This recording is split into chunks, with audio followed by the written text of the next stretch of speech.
کہ خسرو اور کہ قباد بڑے بڑے یہ کیانی کہلاتے ہیں.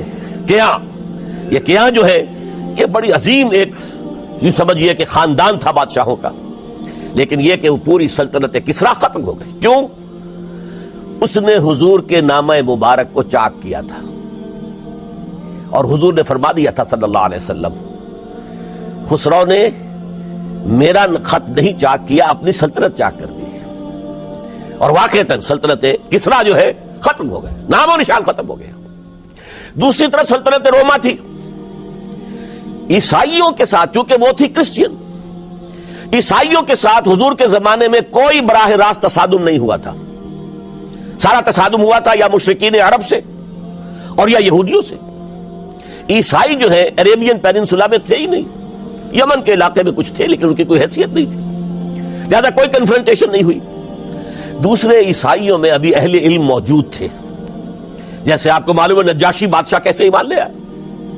اس نے حضرت عیسیٰ کے بارے میں پوچھا، حضرت جعفر طیار رضی اللہ تعالیٰ عنہ نے سورہ مریم کی آیات پڑھ کر سنائی، اور اس نے کہا بین ہی جو ان آیات میں تم نے پڑھا ہے، عیسیٰ کی حقیقت اس سے تن کے برابر بھی زیادہ نہیں ہے. اسی طرح ہرقل نے جب اس کو حضور کا نامہ مبارک پہنچا، اس نے جو بھی پیغامبر آئے تھے ایلچی، ان کا اکرام کیا، احترام کیا. وہ عالم تھا، جان گیا کہ یہ نبی آخر الزماں ہے، چاہتا تھا کہ میں ایمان لے آؤں بشرطے کہ میرے سارے درباری سپہ سالار بھی ایمان لے آئیں. جیسے کہ سن 300 عیسوی میں پوری رومن امپائر نے عیسائیت اختیار کی تھی، اس سے پہلے وہ بت پرست تھے.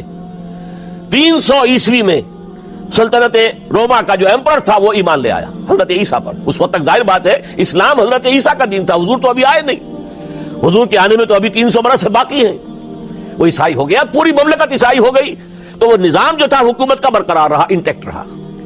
ہرقل یہ چاہتا تھا کہ اسی طرح میری پوری سلطنت ایمان لے آئے تو میری حکومت برقرار رہے. لیکن یہ کہ اس کے جو درباری تھے اور اس کے بڑے بڑے جو سپہ سالار اور جرنیل تھے انہوں نے ریجیکٹ کر دیا، اور یہ بادشاہت کی بیڑی اس کے پاؤں میں پڑی رہ گئی. ایمان تو نہیں لایا لیکن پہچان گیا تھا حضور کو صلی اللہ علیہ وسلم. اور اس سلطنت روما سے پھر آپ کو معلوم ہونا چاہیے کہ مسلمانوں نے اس کی 3 ٹانگوں میں سے 2 ٹانگیں توڑ دی، پورے شمالی افریقہ سے نکال باہر کیا، پورے مغربی ایشیا سے، یہ شام اور ترکی کا علاقہ اناطولیہ نکال دیا، اور اس کی سلطنت محدود رہ گئی یورپ کے اندر. تو یہ عظیم کام ہوئے ہیں حضرت عمر رضی اللہ تعالیٰ عنہ کے عہد میں. اب سوچئے اس عظیم ریولوشن کا بھی کوئی کاؤنٹر ریولوشن ہونا چاہیے تھا کہ نہیں. ایرانی بڑے زبردست نیشنلسٹ لوگ تھے، نسل پرست، اپنی نسل پر فخر کرنے والے. ہماری روایات عظیم ہیں، ہم کہ خسرو کے وارث ہیں. اور آپ کو معلوم ہے کہ آخری جو بادشاہ تھا رضا شاہ پہلوی، وہ چاہتا تھا کہ خسرو کے دور کی عظمت اور سطوت کو دوبارہ لے آئے. 2500 سالہ جشن اس نے منایا تھا، وہ چاہتا تھا وہی شان میری ہو جائے جو خسرو کی تھی. یہ جو ان کے اندر نیشنلزم تھا، جب ان کی سلطنت کے پرچے اڑ گئے حضرت عمر رضی اللہ تعالیٰ عنہ کے ہاتھوں، تو ان کے دلوں میں حضرت عمر کی دشمنی، وہ خون کے پیاسے ہو گئے عمر کے رضی اللہ تعالیٰ عنہ. میں یہاں آپ کو ذرا ایک حوالہ دے دوں. فردوسی نے جو شاہ نامہ لکھا، حالانکہ وہ مسلمان تھے لیکن چونکہ پرانے ایرانی ذہن کی عکاسی کر رہے تھے، تو انہوں نے جب کہ عرب فوجیں آئی ہیں تو اس نے ایران کا جو اپنے اوپر فخر تھا اس کی ترجمانی کرتے ہوئے لکھا ہے، زشیر شتر خوردن و سوسمار عرب را بجائیست آیت قرار کہ تختے کیا را کنند آرزو تفو برتو ہے چرخ کرداں تفو. کہ یہ عرب اونٹنیوں کا دودھ پینے والے، گوہ کھانے والے. یہ گوہ ایک بڑی سی چھپکلی کا جیسا جانور ہوتا ہے جو صحرا کے اندر ہوتا ہے، اور وہ اپنا ایک گھر بنا کر رہتا ہے، اسے کھاتے تھے. تو یہ گوہ کھانے والے، اونٹنیوں کا دودھ پینے والے عرب، آج ان کی یہ جرت، یہ جسارت، یہ ہمت کہ تخت کیاں را کنند آرزو، کہ وہ آج آرزو کر رہے ہیں کہ کہ سلطنت کہ کا تخت جو ہے وہ ہمیں مل جائے. تفو برتو ہے چرخ کرداں تفو، تف ہے تجھ پر اے گردش کرنے والے آسمان، تف ہے تجھ پر. لہذا اب کاؤنٹر ریولیوشنری موومنٹس آئی ہے، حضرت عمر کی شہادت اس کا نتیجہ ہے۔ ہرمزان ایک جرنیل تھا اور اس کے جنگی جرائم اتنے شدید تھے ایرانی کے کہ واجب القتل تھا۔ وہ گرفتار ہو کر حضرت عمر کے سامنے پیش کیا گیا۔ حضرت عمر نے فرمایا یہ واجب القتل ہے، اس کی گردن اڑا دی جائے۔ اس کی چالاکی دیکھیے، اس نے کہا امیر المومنین، اے مسلمانوں کے امیر عمر رضی اللہ تعالی عنہ، مجھے ذرا پانی پلوا دیجیے۔ حضرت عمر نے فرمایا پانی لا دو۔ ایک کٹورے میں پانی دے دیا گیا، پھر کہا دیکھیے امیر المومنین، مجھے ضمانت دیجیے کہ جب تک میں یہ پانی پی نہ لوں مجھے قتل نہیں کریں گے۔ فرمایا ہاں ہاں تم پانی پی لو، جب تک یہ پانی تم نہیں پیو گے ہم قتل نہیں کریں گے۔ اس نے وہ کٹورا پھینک دیا۔ نہ اب میں یہ پانی پی سکتا ہوں نہ آپ مجھے قتل کر سکتے ہیں، کیونکہ آپ کا ہے کہ جب تک میں یہ پانی نہیں پیوں گا آپ مجھے قتل نہیں کریں گے۔ اس ہیلے سے جان بچا گیا۔ پھر اس شخص نے ابو لولو فیروز ایک غلام تھا، اسے اس کام کے لیے تیار کیا۔ حضرت مغیرہ ابن شعبہ کا غلام تھا وہ، اور حضرت مغیرہ نے اس سے روزانہ کی ایک اجرت کہ تم کام کرو، مجھے صرف 7 آنے روزانہ دے دیا کرو۔ اس نے آ کر حضرت عمر سے کہا کہ میرا جو آقا ہے مغیرہ ابن شعبہ یہ مجھ سے بہت زیادہ طلب کرتا ہے۔ حضرت عمر نے پوچھا کیا دیتے ہو 7 آنے؟ تم کرتے کیا ہو؟ کہ میں نجار بھی ہوں، میں لوہار بھی ہوں، میں یہ کام کرتا ہوں۔ فرمایا اتنے پیشوں کا جاننے والا اس کے لیے یہ روزانہ کا ٹیکس یہ زیادہ نہیں ہے، یہ تمہیں دینا چاہیے۔ اس نے کہا میں چکیاں بھی بناتا ہوں۔ حضرت عمر نے فرمایا پھر ایک چکی ذرا مجھے بھی بنا دینا۔ کہنے لگا آپ کے لیے تو میں ایسی چکی بناؤں گا کہ جس کی آواز دنیا بھر میں جائے گی۔ وہ شخص ہے اور ہرمزان کی سازش کے تحت وہ ایرانی جسے بعد میں ایرانیوں نے کیا کہا، جس نے قتل کیا حضرت عمر فاروق کو، حضرت ابو لولو فیروز۔ آج بھی ایران میں اس کی قبر کی تفسیریں بکتی ہیں بازار کے اندر، حضرت ابو لولو فیروز۔ وہ آیا ہے مسجد نبوی میں اور آ کر اس نے جبکہ حضرت عمر رضی اللہ تعالیٰ عنہ امامت فرما رہے حملہ کیا، 5-6 وار خنجر کے کیے۔ حضرت عمر رضی اللہ تعالیٰ شدید مجروح ہو گئے۔ یہ انتقام تھا جو عجم نے، وہ سلطنت کے جس کے ٹکڑے ختم ہو گئے تھے، جس کا ٹکڑے کر دیے گئے تھے، اس نے انتقام لیا عالم اسلام سے۔ سمجھا انہوں نے یہ تھا کہ شاید یہ پوری عمارت اسی ایک ستون پر کھڑی ہے، حضرت عمر ہی کے ستون پر کھڑی ہے، اس ستون کو گرا دو گے پوری عمارت گر جائے گی۔ لیکن ثابت ہوا نہیں، یہ محمد کی بنائی ہوئی عمارت ہے صلی اللہ علیہ وسلم۔ یہ بہت قوی ہے، اس کی بنیادیں بہت مضبوط ہیں، کوئی ذرا سی تریڑ بھی نہیں آئی، ذرا سی تریڑ بھی نہیں آئی۔ حضرت عمر فاروق کی شہادت کے بعد حضرت عثمان رضی اللہ تعالیٰ عنہ کا دور خلافت شروع ہوا، اور جوں کا توں جو قافلہ چل رہا تھا آگے چلتا چلا گیا۔ حضرت عثمان رضی اللہ تعالیٰ عنہ کے بارے میں بہت قیل و قال ہے، ان پر تنقیدیں بھی کی، اپنوں نے بھی کی ہیں، دشمنوں نے بھی کی ہیں۔ لیکن بات جان لیجئے، یہ تاثر غلط ہے کہ ان کے پورے دور خلافت کے اندر فتنہ رہا یا ہنگامہ رہا، قتل غلط۔ 10 برس خلفائے راشدین میں طویل ترین دور خلافت حضرت عثمان کا ہے رضی اللہ تعالیٰ عنہ، 12 برس۔ حضرت ابو بکر کے تو 2.25 برس تھے، حضرت عمر کے 10 برس تھے، ان کا 12 برس، اور 12 میں سے 10 سال ایسے تھے بعین ہی جیسے حضرت عمر کے 10 سال تھے۔ امن و امان ہے، سکون ہے، چین ہے، اور قافلہ اسلام بڑھ رہا ہے، فتوحات کا دائرہ بڑھتا چلا جا رہا ہے، فتوحات سیلاب کے مانند آگے بڑھ رہی ہیں۔ تھمتا نہ تھا کسی سے سیل رواں ہمارا یہ سیل رواں کوئی روکنے والی کوئی طاقت دنیا میں رہی نہیں تھی۔ کسرا ختم، سلطنت ایران ختم، اور دوسری سپر پاور سلطنت روما، اس کی 3 میں سے 2 ٹانگیں توڑ دی گئی، 1 رہ گئی۔ اب کون تھا؟ خارج میں کوئی طاقت نہیں تھی جو اسلام کے اس سیلاب کو اور پوری نوع انسانی پر اتمام حجت اور اللہ کے دین کو پہنچانے کے راستے میں رکاوٹ بن سکتی ہے۔ اب ایک فتنہ اٹھا، دیکھیے حضور کی کنفنٹریشن 3 مذاہب سے ہوئی تھی۔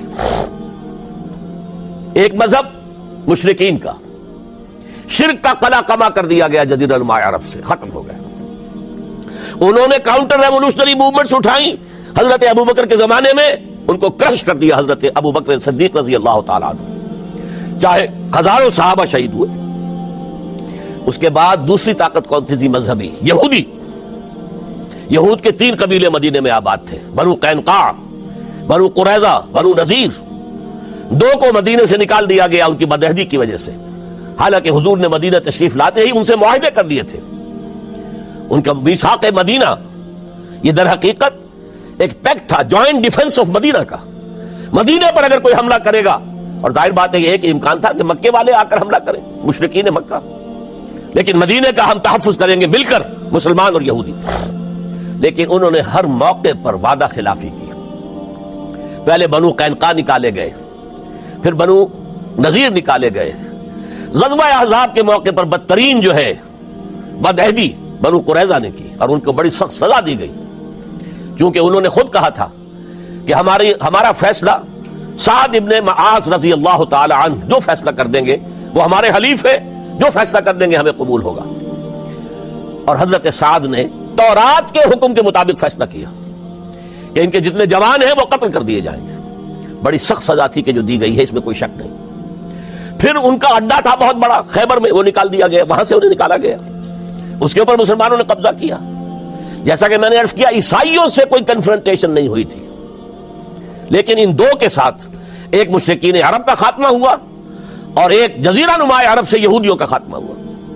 لہذا ان کے اندر جلن تھی، انتقام کی آگ تھی۔ سب سے بڑا تو حسد تھا کہ 2000 سال سے نبوت اور رسالت ہمارے پاس تھی، موسیٰ سے لے کر عیسیٰ تک علیہم الصلاۃ والسلام، 1400 برس ہماری تاریخ کے وہ ہیں کہ کوئی ایک لمحہ بھی نہیں تھا کہ کوئی نبی موجود نہ ہو۔ نوٹ کیجئے اس بات کو، حضرت موسیٰ 1400 قبل مسیح میں، اور حضرت عیسیٰ سن عیسوی کا آغاز، ان 1400 سالوں میں مسلسل نبوت بنی اسرائیل میں رہی۔ یہ حدیث ہے بخاری شریف کی، کانت بنو اسرائیل تسوسہم الانبیاء، بنی اسرائیل کی حکومت، ریاست، سیاست کا کام انبیاء کرتے تھے۔ اذا ہلک نبی خلفہ نبی، جب بھی نبی کا انتقال ہوتا تھا ان کا خلیفہ دوسرا نبی ہوتا تھا۔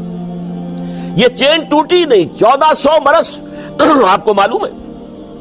حضرت داؤد بادشاہ بھی ہے، خلیفہ بھی ہے، نبی بھی ہے۔ ان کے بیٹے حضرت سلیمان بادشاہ بھی ہے، نبی بھی ہے، خلیفہ بھی ہے۔ اسی طریقے سے یہ سلسلہ چلتا رہا۔ تورات انہیں دی گئی، انجیل انہیں دی گئی، زبور انہیں دی گئی، بے شمار صحیفے اور دوسرے چھوٹے نبیوں کو دیے گئے۔ لیکن پھر اللہ تعالیٰ نے نبی آخر الزماں کی حیثیت سے محمد الرسول اللہ کو چن لیا، جو اسرائیلی نہیں تھے، جو اسماعیلی تھے، حضرت ابراہیم کے بڑے صاحبزادے حضرت اسماعیل علیہ السلام کی اولاد میں سے۔ اس پر انہیں سخت رنج، حالانکہ وہ پہچانتے تھے حضور کو، ان کی کتابوں میں جو نشانیاں لکھی تھی وہ پوری حضور پر جو ہے مطابق ہو رہی تھی۔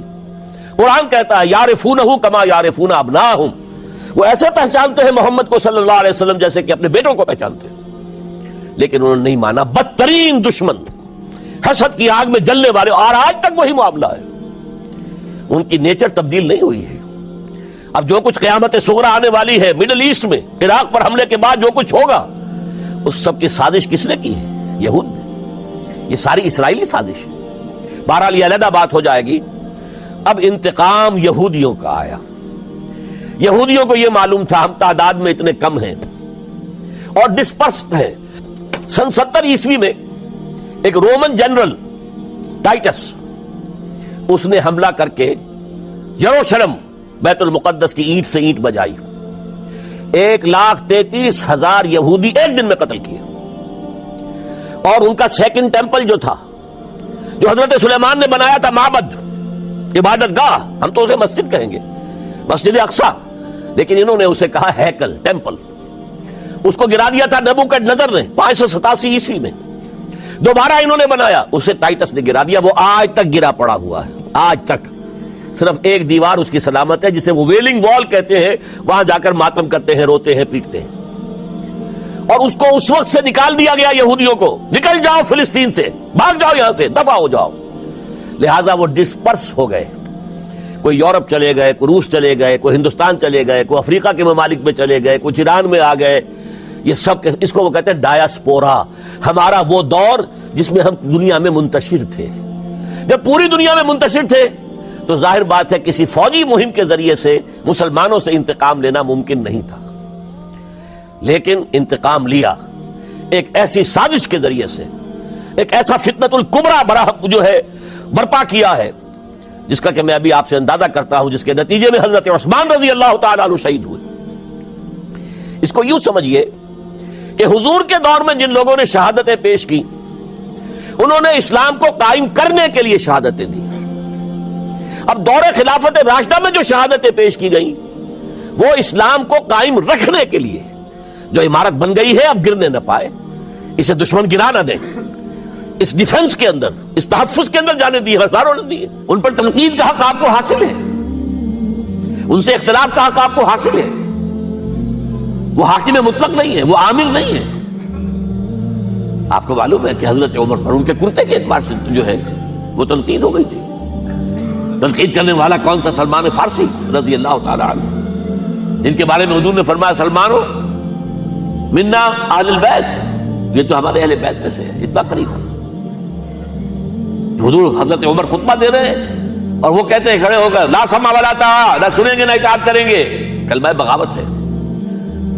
تو کوئی ناگواری کا احساس نہیں، مجمع عام میں بات ہو رہی ہے۔ کیوں کیا بات ہے؟ یہ جو کرتا آپ نے پہنا ہے یہ ان یمنی چادروں سے بنا ہے جو مال غنیمت میں آئی تھی، اور جتنی کا ٹکڑا جو ہے ہر مسلمان کو ملا، اس سے کرتا نہیں بنتا، اور آپ ہے بھی طویل القامت، آپ کا کرتا کیسے بن گیا؟ فرماتے ہیں کہ عبداللہ سے، اپنے بیٹے سے، عبداللہ بن عمر رضی اللہ تعالیٰ عنہ، عبداللہ تم وضاحت کر دو۔ وہ کھڑے ہو کے کہتے ہیں نہ میرا کرتا بن رہا تھا نہ ابا جان کا، میں نے اپنے حصے کا کپڑا ابا جان کو دیا ہے، اس سے یہ کرتا بنا۔ الآن نسمع ونطیع، بس اب اس کے بعد آپ فرمائیے، آپ جو کہیں گے سنیں گے اور اطاعت کریں گے۔ یہ متوازن نظام، نہ ڈکٹیٹریت ہے کہ کوئی بول نہیں سکتا، تم اور حاکم وقت پر تنقید کر رہے ہو اور بربرا کر رہے ہو۔ ایک عورت پکڑ لیتی ہے حضرت عمر کو رضی اللہ تعالیٰ عنہ۔ حضرت عمر نے آرڈیننس نافذ کر دیا تھا کہ اتنے سے زیادہ، اتنی رقم سے زیادہ مہر نہیں رکھا جا سکتا۔ کہ عمر تم کون ہوتے ہو ہمارے حق کے اوپر پابندی لگانے والے؟ جب قرآن میں ہے وَآتَيْتُمْ إِحْدَاهُنَّ قِنْطَارًا، چاہے تم نے اپنی کسی بیوی کو ڈھیروں سونا دیا ہو تب بھی طلاق کی شکل میں واپس نہیں لے سکتے۔ قنطار کہہ رہا ہے، آپ کون روکنے والے؟ اور حضرت عمر فرماتے ہیں آج ایک عورت نے عمر کو دین سکھایا، آرڈیننس واپس۔ اسی طریقے کا معاملہ حضرت عمر کا یہ اجتہاد تھا کہ یہ جو زمینیں اتنی بڑی بڑی جو ہے، سواد، عراق، ایران، مصر، سب فتح ہو گئے، چند ہزار صحابہ۔ اب مطالبہ یہ تھا کہ یہ مال غنیمت ہے، ہمارے اندر تقسیم کر دیجیے۔ جیسے حضور نے غزوہ خیبر میں جو زمینیں تھیں یہودیوں کی وہ مجاہدین میں تقسیم کر دی تھی، دلیل موجود، دلیل بھی سنت رسول سے ہے صلی اللہ علیہ وسلم۔ حضرت عمر کی حکمت کچھ اور کہہ رہی ہے۔ یہ بات تو میں اپنے انداز سے کہہ رہا ہوں کہ اگر ایسا ہو گیا تو تاریخ انسانی کی سب سے بڑی جاگیرداری قائم ہو جائے گی، کتنے بڑے بڑے رقبے جو ہے صحابہ کو مل جائے گا۔ لیکن انہوں نے جو بات بیان کی وہ یہ تھی اگر یہ سارا تقسیم ہو گیا تو بعد میں آنے والوں کے لیے کیا رہے گا، اور جو فوجیں اب ہمیں پورے نظام کے لیے رکھنی پڑے گی ان کو کون سپورٹ کرے گا، ان کے لیے کہاں سے خرچہ آئے گا۔ تو انہوں نے طے کیا کہ یہ مال جو ہے مال فے ہے، یہ بیت المال کا ہے۔ جو مال غنیمت ہے وہ صرف وہ ہوگا جو عین محاذ پر حاصل ہوا ہے، ہتھیار ہیں یا بھیڑیں بکریاں ہیں یا اور جانور ہیں، یا وہاں پر جو پکڑے جائیں گے قیدی وہ غلام ہوں گے، وہاں پر اگر عورتیں ہوں گی پکڑی جائیں گی، خریدیں ہوں گی۔ یہ نہیں کہ پورے ملک جو ہے وہ غلام بنا دیے جائیں اور پورے ملک کی جو زمینیں تقسیم کر دی جائیں۔ بعض صحابہ کھڑے ہو گئے نہیں۔ اب حضرت عمر نے ٹریبونل قائم کیا ہے، 5 صحابہ اوس میں سے، 5 خزرج میں سے، بیٹھ جائیے، وہاں اپنا بھی وہ پیش کیا نقطہ نظر، باقی انہوں نے بھی کیا۔ وہ ٹریبونل نے فیصلہ کیا کہ عمر کی رائے صحیح ہے رضی اللہ تعالیٰ۔ یہ نظام سید القوم خادمہم، یہ اگر کوئی کہتا، اگر یہ مثالیں نہ ہوتی تو کہتے کیا تمہارا دماغ خراب ہوا ہے، یہ شاعری تو تم نے اچھی کر دی ہے، سید القوم خادمہم کبھی ہوا ہے؟ لیکن عمر نے بن کے دکھایا ہے۔ رات کے گشت پر ہے اور ایک عورت کے کراہنے کی آواز آئی ہے، معلوم ہوا کہ درد ذہن میں مبتلا ہے، کوئی اس کے اٹینڈ کرنے والی کوئی خاتون نہیں ہے، گھر سے گئے ہیں، فرسٹ لیڈی اپنی اہلیہ کو لے کر آئے ہیں، انہوں نے اٹینڈ کیا ہے، اور اس کے بعد بچہ ہو گیا تو اندر سے ان کی اہلیہ کا امیر المومنین مبارک کو بیٹا ہوا ہے۔ ایک اور دفعہ اسی طریقے سے گشت پر تھے، ایک گھر میں سے بچوں کے رونے کی آواز آئی، معلوم کیا کہ ایک خاتون ہے اور بچے ہیں، کھانے کو کچھ ہے نہیں۔ اس خاتون نے کہا میں نے یہ آگ کے اوپر جو ہے ہانڈی رکھی، اس میں پانی ہے، اور بچوں کو میں بہلا رہی ہوں کہ کچھ پک رہا ہے، ٹھہرو ذرا صبر کر لو، اسی طرح سو جائیں گے بھوکے۔ کانپ گئے حضرت عمر، گئے بیت المال سے اور بوری گندم کی لے کر اپنے کندھے پر، اپنے غلام سے کہا میرے کندھے پر رکھو، اس نے کہا میں لے چلتا ہوں حضور۔ نہیں، قیامت کے دن تم میرا بوجھ نہیں اٹھا سکو گے۔ اور وہ اپنے کندھے پر لاد کر لائے ہیں، اور وہاں کھانا تیار کروایا، بچوں کو کھلایا ہے۔ یہ نظام، یہ ہے رحمت للعالمینی کا مظہر۔ یہ جان لیجئے سیرت محمدی صلی اللہ علیہ وسلم کے جب آپ مطالعہ کرتے ہیں کہ وہ سارا انقلابی جد و جہد کا دور ہے، اس میں ابھی نظام کی جو خوبیاں ہیں وہ پورے طور پر سامنے نہیں آئی تھی۔ ابو بکر صدیق رضی اللہ تعالیٰ عنہ کا دور خلافت جو ہے وہ بھی کاؤنٹر ریولوشنری موومنٹس کو ختم کرنے میں صرف ہو گیا ہے، جسے انگریزی میں کہتے ہیں للی ان بلوم۔ نظام اسلام، اسلام کا نظام عدل اجتماعی جو ہے ایک کھلے ہوئے پھول کی طرح نظر آئے گا حضرت عمر رضی اللہ تعالیٰ عنہ کے دور خلافت میں۔ مساوات کا اندازہ آپ کر سکتے کوئی؟